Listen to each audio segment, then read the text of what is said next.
Back with Frankie, Corrado, and Bryan Hayes to talk about the roller coaster ride of the Edmonton Oilers in 23-24. What an ugly start to the season.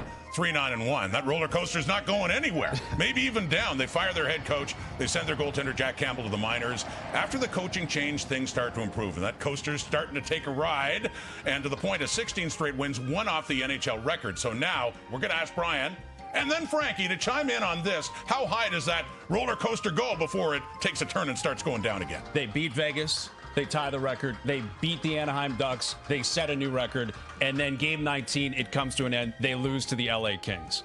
Start that roller coaster again, because they're going to keep going and eventually win 20 games in a row, and they're going to lose the 21st game to the St. Louis Blues, a team that's been playing really well. But Rod, that roller coaster's not going down the way it did at the start of the season. I don't expect the Edmonton Oilers to be a roller coaster team the rest of the way. Well, it's really been just down and then straight up again, and yeah, we'll see how high it goes. That's for the regular season, though. Then there's the whole matter of the roller coaster ride, which is obviously a much shorter one, in the Stanley Cup playoffs, and Edmonton knows all about that. So, playoff time, and I'm assuming the expectations will be higher. How high does that roller coaster go? Let's ride this one together. Harry and Lloyd, me and you, Frankie, we're going up. First round. First round, keep it going. Let's keep it going. Second round, keep it going. oh, conference finals. Keep it going. Wow. All right. Let's stop the roller coaster in the Stanley Cup Finals. What do you like? The Edmonton Oilers have something going here. They look different than they have in the past. Better defensively. The goaltending position has been stabilized, and their best players have really bought into playing a certain brand of hockey.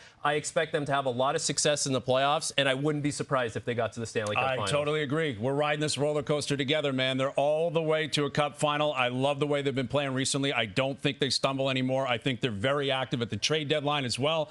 It's long overdue. We got to get another Canadian team at least in the Cup Final, and I think the Edmonton Oilers have the best chance of doing that. And at some point, Connor McDavid is going to win a cup. Like, I just do not buy the fact that Connor McDavid is going to go through his whole career and not win a Stanley Cup. It has to happen at some point. He's in the prime of his career with a really good group around him.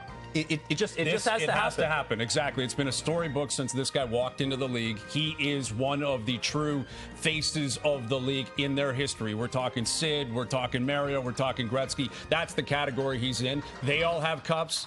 McDavid's got to get one. I think he's got a great chance at it this year. Is this finally the thrilling ride for Connor McDavid in the NHL's amusement park? And I'm going to keep this motif going as long as I can, except for one thing. If you win the Stanley Cup and the roller coaster's right at the top, how do you get down? They'll figure that out. They're not too worried about it in Edmonton. Believe me, Rod. Bryan Hayes, Frankie, Corrado. Thanks, guys.